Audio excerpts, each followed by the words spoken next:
വടകര വിലങ്ങാട് കുഞ്ഞോം ചുരമില്ലാ പാതയ്ക്ക് വേണ്ടി വീണ്ടും ജനകീയ കൂട്ടായ്മ ശക്തമാകുന്നു. ഈ വരുന്ന സ്വാതന്ത്ര്യ ദിനത്തിൽ ഇതുമായി ബന്ധപ്പെട്ട് നാദാപുരത്ത് വിപുലമായ ആലോചനാ യോഗം ചേരുകയാണ്. ഇതിന്റെ ഒരുക്കങ്ങളെക്കുറിച്ച് പൊതുപ്രവർത്തകനായ ഷൌക്കത്ത് അലി ഏരോത്ത് നമ്മോട് കാര്യങ്ങൾ വിശദീകരിക്കുകയാണ്. റജിൻ പറഞ്ഞ വീണ്ടും എന്ന് പറയുന്നതിന് വലിയ പ്രസക്തിയുണ്ട്. കാരണം 1968 അവിടെ ആ പാനവും അവിടുന്ന് അങ്ങോട്ട് തുടങ്ങുന്ന വനഭാഗത്ത് കാര്യമായിട്ടുള്ള ഒരു കൂപ്പ് റോഡ് ഉണ്ടായത്.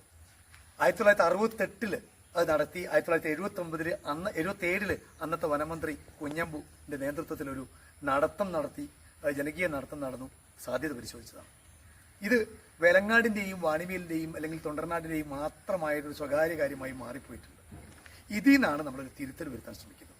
കഴിഞ്ഞ 50-ൽ പരം വർഷത്തിൽ പണിയെടുത്തവരുടെ തുടർച്ച, അവർ നേടിയെടുത്ത അനുഭവം, അവർക്കുണ്ടായ പിഴവുകൾ അവർ നമ്മുടെ കൂടെ തിരുത്താനും ഞങ്ങളുടെ മാർഗനിർദ്ദേശം നടത്താനും കൂടെ തന്നെയുണ്ട്. അവരിൽ പലരും എൻ്റെ കൂടെ ഇപ്പോൾ തന്നെ നിൽക്കുന്നുണ്ട്. ഏറ്റവും അവസാനം വാണിമേൽ വികസന ജനകീയ സമിതി, ആ സമിതിയുടെ നേതൃത്വത്തിൽ അവസാനമായി ഒരു പ്രവർത്തനം നടന്നു. ഇപ്പോൾ ശ്രമിക്കുന്നത് വടകര തൊട്ട് ബാംഗ്ലൂർ വരെ ഏറ്റവും ചുരുങ്ങിയ സമയത്ത്, ഏറ്റവും കുറഞ്ഞ ദൂരത്ത്, ചുരമില്ലാതെ ഏറ്റവും പരിസ്ഥിതി കുറഞ്ഞ ആഘാതം ഉണ്ടാക്കുന്ന ഒരു പദ്ധതിയായി ഇത് കാണുകയാണ്. കാരണം ഇത് വെറുതെ അങ്ങ് കാണുകയല്ല, ആ തരത്തിലുള്ള ഡാറ്റയാണ് പുറത്തു വന്നുകൊണ്ടിരിക്കുന്നത്.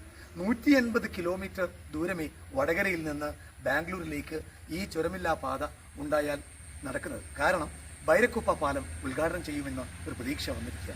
ആ നിർമ്മാണം തുടങ്ങാൻ പോകുന്നു എന്ന പ്രതീക്ഷ നമ്മൾ വാർത്തയിൽ കണ്ടതാണ്. ബൈരക്കുപ്പ പാലം വരുന്നതോടുകൂടി കേരളത്തിൽ നിന്ന് ബാംഗ്ലൂരിലേക്കുള്ള ദൂരം 40 കിലോമീറ്റർ അധികം കുറയുകയാണ്. അതുകൂടെ ചേരുമ്പോഴാണ് വടകരയിൽ നിന്ന് ബാംഗ്ലൂരിലേക്കുള്ള ദൂരം 150 കിലോമീറ്റർ ആകുന്നത്.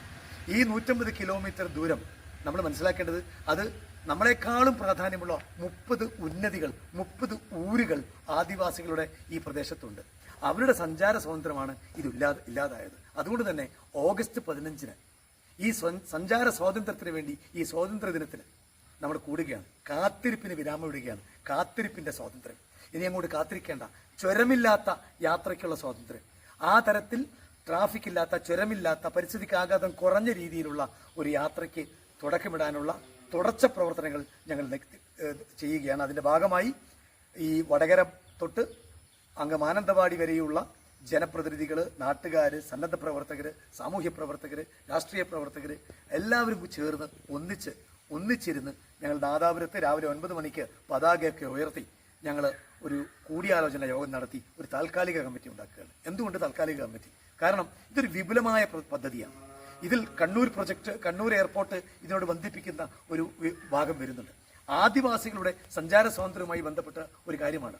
2 പ്രദേശത്തെ, അതായത് വയനാട് പാർലമെന്റ് മണ്ഡലവും വടകര പാർലമെന്റ് മണ്ഡലവും, 2 ജില്ല, അതൊപ്പം മറ്റൊരു സംസ്ഥാനം, ഇങ്ങനെ പല തരത്തിൽ കണക്ട് ചെയ്ത് നിൽക്കുന്ന ഒരു വലിയൊരു പദ്ധതിയാണ്. ഈ പദ്ധതിക്ക് ഈ കുറഞ്ഞ ആളുകൾ മാത്രം പോരാ. അത് വടകര തൊട്ട് അങ്ങ് മാനന്തവാടി വരെയുള്ള സ്ഥലങ്ങളിലൂടെ വാഹന പ്രചരണ ജാഥ നടത്തിയും തെരുവ് നാടകം നടത്തിയും ഞങ്ങൾക്കൊരു മുന്നേറ്റം നടത്തി ജനങ്ങളെ ആദ്യം ഉണർത്തേണ്ടതുണ്ട്. ഒപ്പം സമാന്തരമായി ഇതിന്റെ മറ്റ് നിയമവശങ്ങളിലേക്ക് കടക്കേണ്ടതുണ്ട്. സമഗ്ര റിപ്പോർട്ട് ഉണ്ടാക്കേണ്ടതുണ്ട്. അത്തരം വിദഗ്ധരെ ഇതിലേക്ക് കൊണ്ടുവരേണ്ടതുണ്ട്. ഇതിന് ഒരു കാര്യം ഞങ്ങൾക്ക് വളരെ തീർച്ചയായ ഒരു കാര്യം, നമ്മുടെ നിലവിലെ MP ഷാഫി പറമ്പിലും അതുപോലെ തന്നെ MLA അഭിജിത്ത് KM അതുപോലെ ഉഷാ വിജയനും മാനന്തവാടി, ഇവരൊക്കെയും ഇതിന്റെ കൂടെ തന്നെ ഉണ്ട് എന്നുള്ളതാണ് മനസ്സിന് സുഖം തരുന്നത്. അയൽപ്പക്ക MLA-മാരടക്കം കുറ്റ്യാടി ആയിക്കോട്ടെ, കുത്തുപറമ്പ് MLA-മാരായിക്കോട്ടെ, അവരും കൂടെയുണ്ട്. അപ്പൊ ഈ തരത്തിൽ വടകര MLA ഇക്കാര്യത്തിൽ വളരെ കൂടെ തന്നെയാണ് അറിയിച്ചിട്ടുണ്ട്. ഇത്തരമുള്ള ഒരു യാത്രയിൽ മറ്റ് തദ്ദേശ സ്വയംഭരണ സ്ഥാപനങ്ങളിലെ ജനപ്രതിനിധികൾക്ക് ചേർത്ത് ഒരു മുന്നേറ്റം നടത്തണമെന്ന ആഗ്രഹത്തിലാണ് ഞങ്ങൾ ചെയ്യുന്നത്. ജനകീയ മുന്നേറ്റം ഒരു ഭാഗത്ത്, നിയമപരമായ മുന്നേറ്റം മറ്റൊരു ഭാഗത്ത്, പഠനമായ രീതിയിൽ വേറൊരു ഭാഗത്ത്, അങ്ങനെ 3 തലങ്ങളിലുള്ള ഈ യാത്രയ്ക്ക് നിങ്ങളുടെ പിന്തുണ ഉണ്ടാകണം. ഈ വരുന്ന നാദാപുരത്ത്, അത് അധികവും നാദാപുരത്ത് സ്കൂളായിരിക്കും, ഏതാണെന്ന് വഴിയെ ഞങ്ങൾ അറിയിക്കും. ഞങ്ങളുടെ ഗ്രൂപ്പ് വഴി, ഫേസ്ബുക്ക് വഴി അറിയിക്കും. രാവിലെ 9 മണിക്ക് ഓഗസ്റ്റ് 15 ഞങ്ങൾ കൂടുകയാണ്. കൂടെ ഉണ്ടാകണം, ഒന്നിച്ചു പോകാം. സ്നേഹസഹകരണം പ്രതീക്ഷിച്ചുകൊണ്ട് ജയ് ഹിന്ദ്.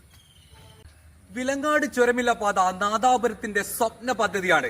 നാദാപുരത്തിന്റെ വിഴിഞ്ഞം പദ്ധതി എന്നൊക്കെ വിശേഷിപ്പിക്കുന്ന ഈ പദ്ധതി, അതായത് 4 പതിറ്റാണ്ട് കാലമായി പറഞ്ഞു കേൾക്കുന്ന ഈ സ്വപ്ന പദ്ധതി യാഥാർത്ഥ്യമാകുമെന്ന് നമുക്ക് പ്രതീക്ഷിക്കാം.